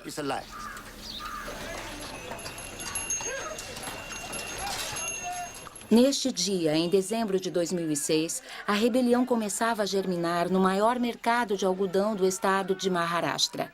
3 dias mais tarde, explodiram os tumultos nos quais foram presos dezenas de pequenos agricultores, entre eles Kishore Tiwari. O preço que eles estão pagando é muito baixo. Todos os agricultores estão preocupados. Quanto você pediu emprestado? 52 mil rúpias de dívida. 60 mil rúpias. 50 mil rúpias. 20 mil rúpias. 50 mil rúpias.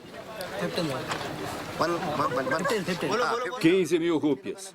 Quem vai deixar de plantar algodão BT no ano que vem?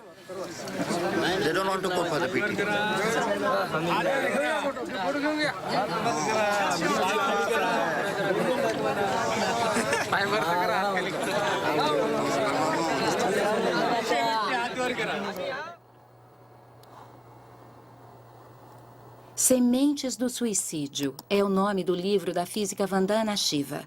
Ela recebeu o Prêmio Nobel Alternativo e dirige a organização Navidania, cujo objetivo é a conservação das sementes convencionais. Chega de transgênicos. Nova Delhi, Índia. No início, Vandana Shiva lutou contra a primeira Revolução Verde, que trouxe a agricultura industrial para a Índia na década de 60. Atualmente, ela denuncia o que chama de Segunda Revolução Verde, a dos cultivos transgênicos patenteados. A diferença é que a primeira Revolução Verde teve origem no setor público e foi comandada pelas entidades governamentais que controlavam a pesquisa. Já a segunda Revolução Verde foi deflagrada pela Monsanto. Foi uma revolução promovida pela Monsanto.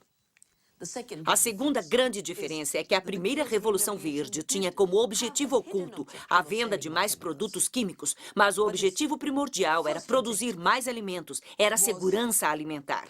E sim, se produzia menos leguminosas, menos oleaginosas, mas se produzia mais arroz e trigo que alimentava o povo.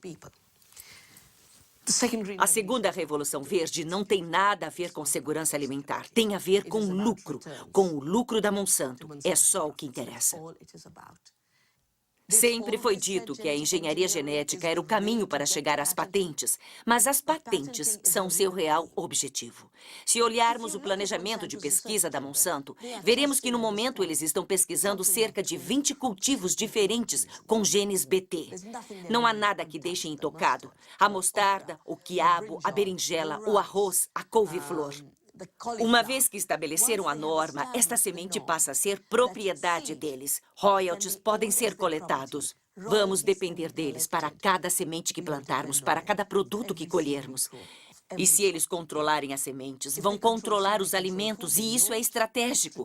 Claro, é muito mais poderoso do que bombas, mais poderoso do que qualquer arma. É o melhor método para controlar as populações mundiais. A Monsanto respondeu à argumentação de Vandana Shiva exibindo seu compromisso, integridade, diálogo, transparência e compartilhamento. Queremos participar de forma construtiva deste processo em conjunto com os países do mundo. Queremos encontrar respostas para todas as questões. Os produtos precisam ser seguros para o meio ambiente. Precisamos saber como eles vão afetar a biodiversidade, como vão afetar as outras plantas, os insetos e os pássaros. E quanto ao cruzamento genético? O que acontece se os transgênios cruzarem com plantas nativas? Para mim, isso significa, acima de qualquer coisa, escutar atentamente e respeitar todos os pontos de vista. Apesar de sua aparência tranquila, Robert Shapiro tocou em um assunto que preocupa os adversários dos organismos transgênicos: a contaminação transgênica, que a Monsanto prefere denominar de presença acidental que faz parte da natureza. Segundo um estudo dirigido pelo professor Dr. Ignácio Chapela, os transgênicos já contaminaram o milho mexicano. Este estudo, publicado pelo jornal científico Nature, deflagrou uma violenta controvérsia. São Francisco, Califórnia, Estados Unidos. Durante 15 anos, trabalhei com comunidades indígenas em Oaxaca, no México, e elas desenvolveram a capacidade de analisar o seu próprio meio ambiente, elas mesmas. Um dos meus alunos decidiu treinar as pessoas para detectarem organismos transgênicos. Levamos conosco o controle positivo do milho americano, que sabíamos ser transgênico. E estávamos procurando por um controle negativo, quando nos lembramos que o melhor controle negativo seria, sem dúvida, o milho das comunidades locais, que todos acreditávamos ser o mais limpo e o mais preservado de todo o mundo. A grande surpresa foi quando olhamos as amostras locais e vimos que o que acreditávamos ser milho não transgênico já continha DNA transgênico.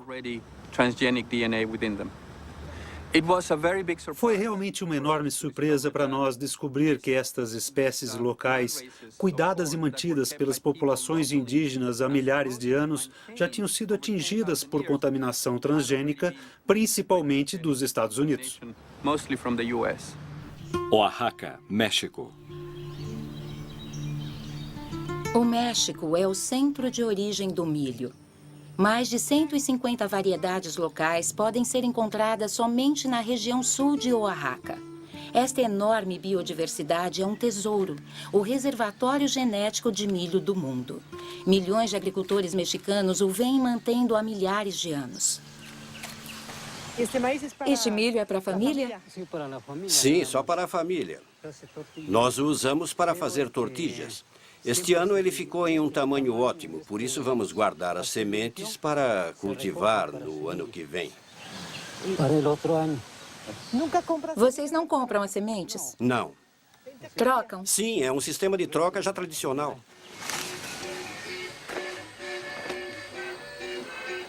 Para preservar a sua biodiversidade, o México baniu os cultivos transgênicos. Contudo, devido a um acordo da NAFTA assinado com os Estados Unidos e o Canadá, o México não pode impedir a importação maciça do milho americano, 40% do qual é transgênico. Esse milho industrializado, como é conhecido no México, é altamente subsidiado pelo governo americano e chega aos mercados custando a metade do milho mexicano tradicional.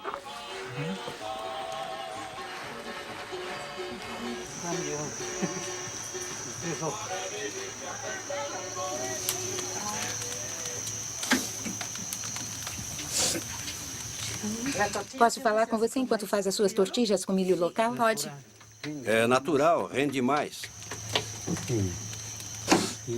E também alimenta mais, porque vem de um solo puro.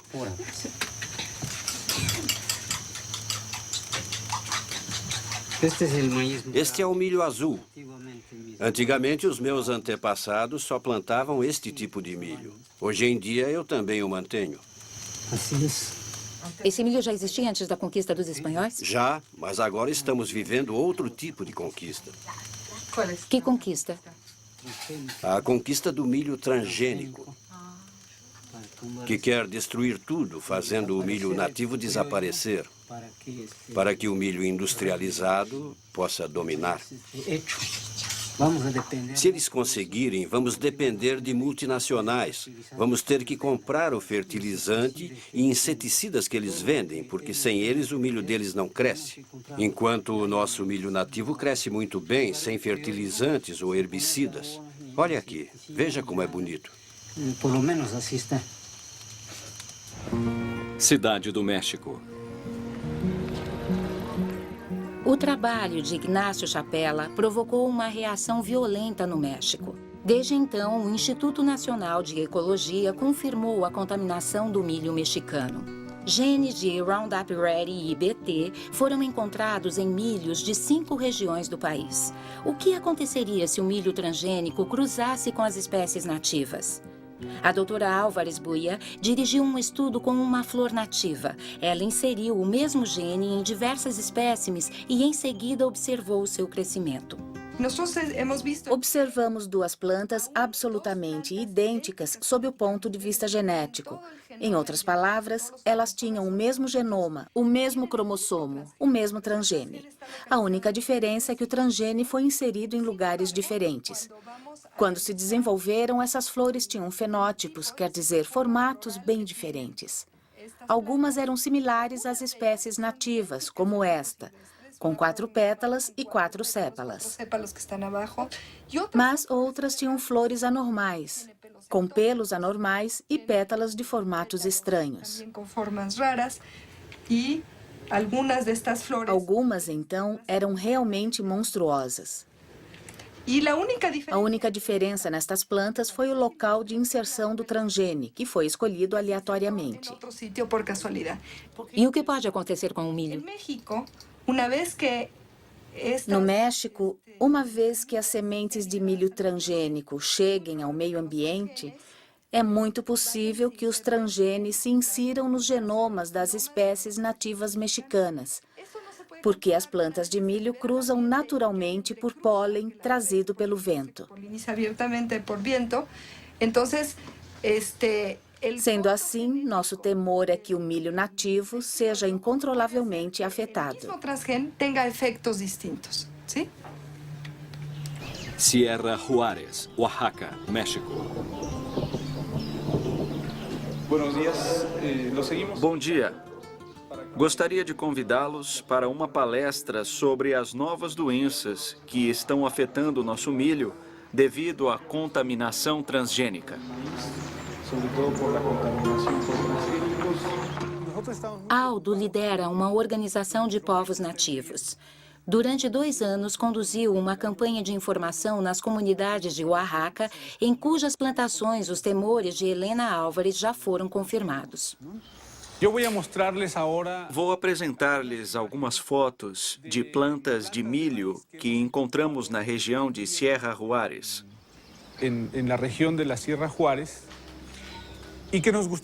Gostaria de saber se vocês já viram alguma coisa parecida em suas comunidades.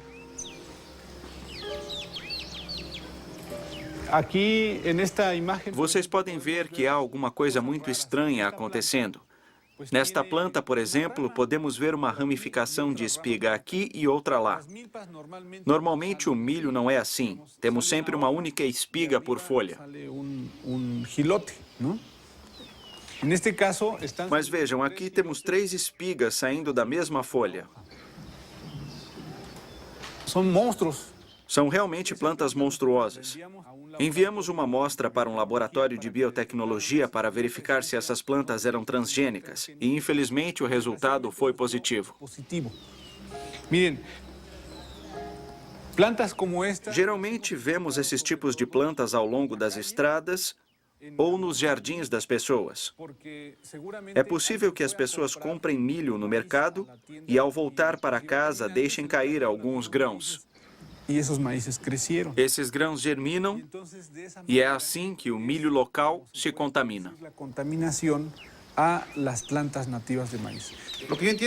Pelo que você disse, se não conseguirmos impedir que eles se espalhem nos nossos campos,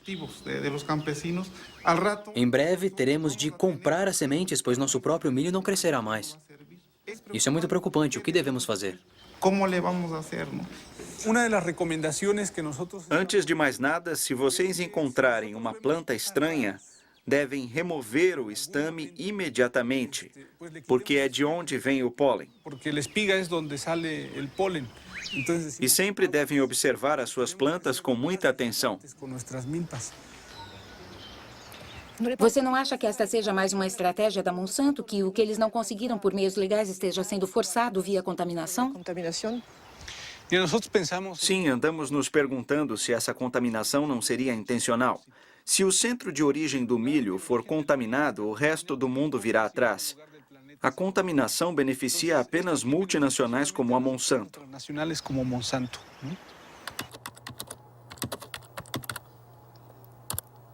E como reagiu a Monsanto ao trabalho de Ignácio Chapela sobre a contaminação do milho mexicano? A campanha suja da Monsanto conseguiu a demissão do professor Ignácio Chapela.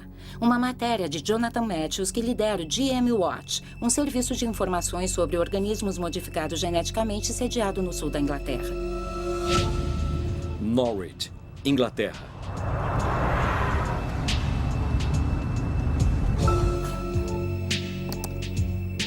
Segundo Jonathan Matthews, Ignácio Chapela foi vítima de uma campanha deflagrada pelo AgBioWorld, um website que apoia os transgênicos. Na véspera da publicação do trabalho na Nature, uma certa Mary Murphy enviou um e-mail que a AgBioWorld distribuiu para milhares de cientistas de todo o mundo. Ela escreveu: os ativistas vão ficar loucos com a notícia de que o milho mexicano foi contaminado pelo milho transgênico. No dia seguinte, uma tal Honduras Metacheck colocou uma segunda mensagem. Primeiro, os ativistas, depois os cientistas. É uma campanha de difamação, sem dúvida.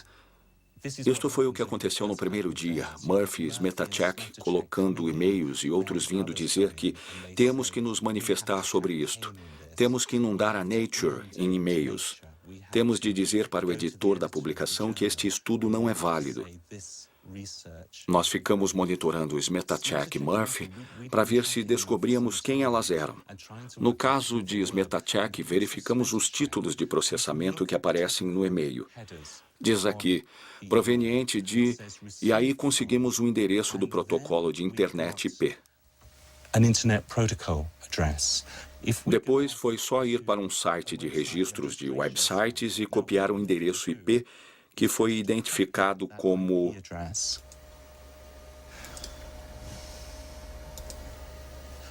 pertencendo à organização Monsanto sediada em St. Louis. Já a Mary Murphy deixou algumas dicas que facilitaram o nosso trabalho. Se olharmos a informação que apareceu postado por Mary Murphy, conseguimos o endereço IP bw6.beaverwood.com. Descobrimos que este era o nome anterior de uma agência de relações públicas, hoje The Bevins Group, em cuja lista de clientes se encontra a Monsanto. Isso quer dizer cientistas de mentira? Que golpe baixo! Sim, é campanha muito suja. Quer dizer, não existe qualquer ética no que está acontecendo aqui. Trata-se de uma organização que está determinada a forçar a entrada de seus produtos em países no mundo inteiro, determinada a acabar com a reputação de quem quer que se coloque em seu caminho. As acusações de Jonathan Matthews foram publicadas na imprensa britânica, mas a Monsanto preferiu ignorá-las. E enquanto continua em sua ascensão sem tréguas, a empresa divulga sua visão de um mundo transgênico no qual as questões da fome e da preservação do meio ambiente serão resolvidas em perfeita harmonia. A experiência demonstra que a coexistência da biotecnologia e de sistemas orgânicos e convencionais não é apenas possível, mas já está ocorrendo pacificamente em todo o mundo.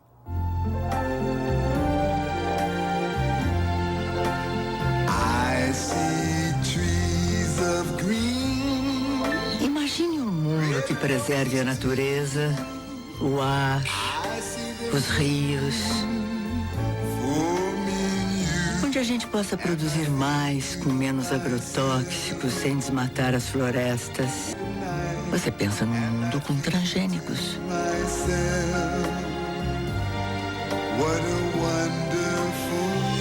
Uma iniciativa Monsanto com apoio da Associação Brasileira de Nutrologia.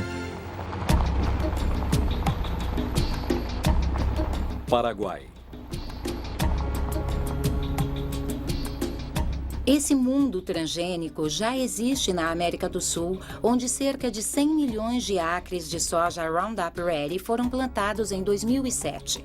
Esta conquista do milho começou 10 anos atrás na Argentina, o único país a autorizar oficialmente o cultivo de transgênicos.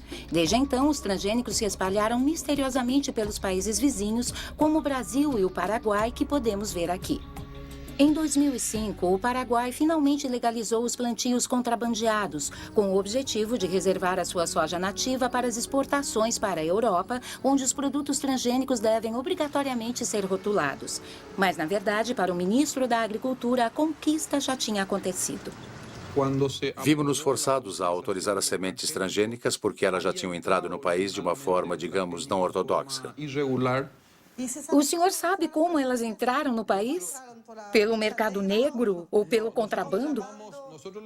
Não falamos do mercado negro, mas sim de sacas em branco, porque essas sementes vêm em sacas sem qualquer identificação. O senhor acha que a Monsanto teve alguma coisa a ver nesse contrabando de sementes? É possível que a empresa tenha, vamos dizer, feito algum tipo de promoção de suas sementes. E, como já lhe disse, o governo teve de reagir para autorizar o que, de fato, já estava acontecendo.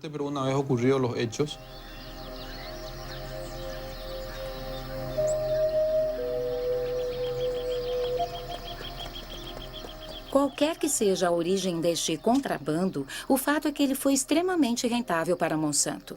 Assim que os plantios foram legalizados, a empresa passou a receber royalties sobre cada tonelada de soja que o país produziu, tal como no Brasil.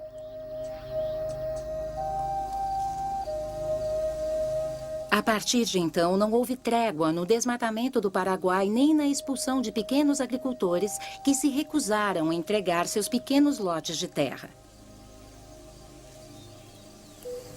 Jorge Galeano dirige uma organização de pequenos agricultores que luta contra a proliferação do que ele chama de deserto verde. O que temos aqui é um exemplo da extensão do plantio de soja transgênica.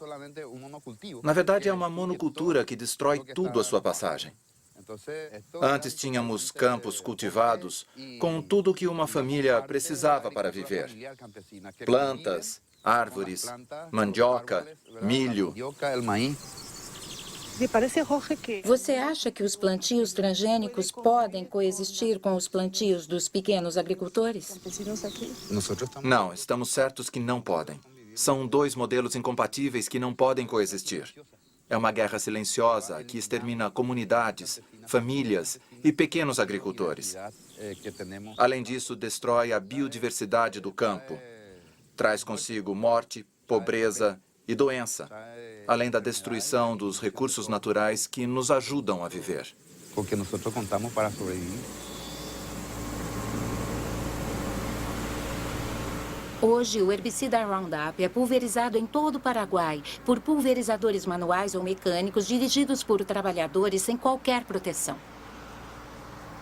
O herbicida é pulverizado bem na porta das pessoas ou perto das culturas de subsistência dos pequenos agricultores. A cada ano, os plantios são destruídos e milhares de pessoas contaminadas. Como esta família, que está rodeada pelos transgênicos da Monsanto. Os pais estão preocupados com seu filho Pedro, porque ele atravessa os campos de soja todos os dias para vender as tortillas feitas por sua mãe.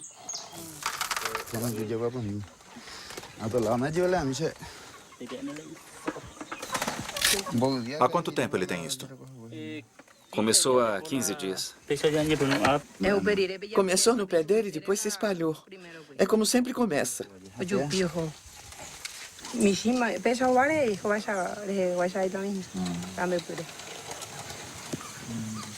Ele tem dores de cabeça?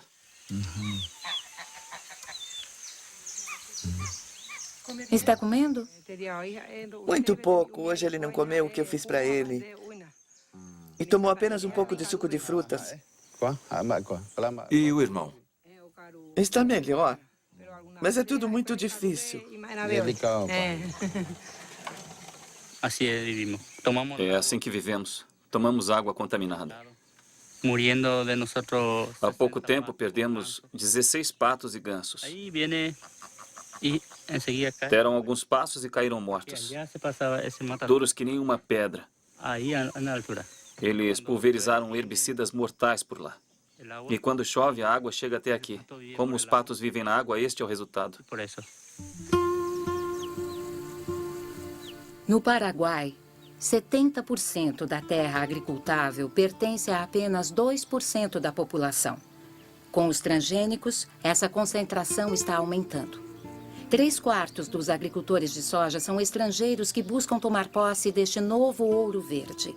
O veto a rações de origem animal após a crise da vaca louca e a recente euforia com os biocombustíveis fizeram os preços da soja disparar e aumentaram a demanda por sementes Roundup Ready. Segundo o último censo realizado no Paraguai, a cada ano 100 mil pessoas deixam as áreas rurais para viver em favelas urbanas. Destas, cerca de 70% fogem da soja transgênica da Monsanto, cujo destino é a alimentação das galinhas, vacas e porcos da Europa. Vamos falar sobre o modelo de produção da soja transgênica promovida pela Monsanto. Trata-se de uma autêntica multinacional presente em todo o mundo. Seu objetivo é controlar toda a produção de alimentos do mundo por meio de uma agricultura sem agricultor.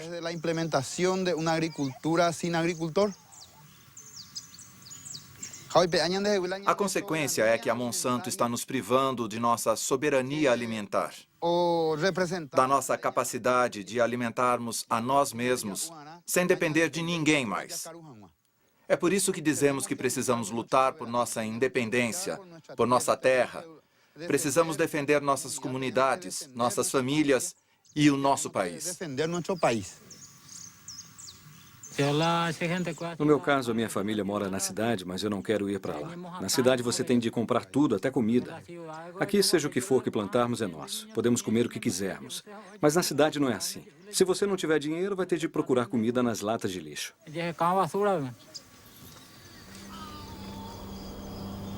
A luta destas famílias para sobreviver comove a todos nós. Em 2007, a Monsanto empregava 18 mil trabalhadores em 50 países. Também em 2007, as suas ações não pararam de subir e os lucros chegaram a $1 bilhão. Entre seus acionistas contam-se não apenas fundos de pensão e bancos, mas também milhares de pequenos investidores.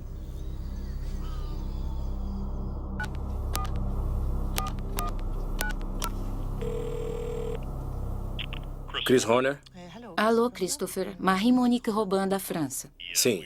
Nós realmente admiramos sua persistência, mas tivemos várias discussões internas sobre isso e lamento informar que não houve mudança na nossa posição inicial. Não há motivo para contribuirmos com esta produção. Acreditamos que não virá a ser positivo. Então, você entende.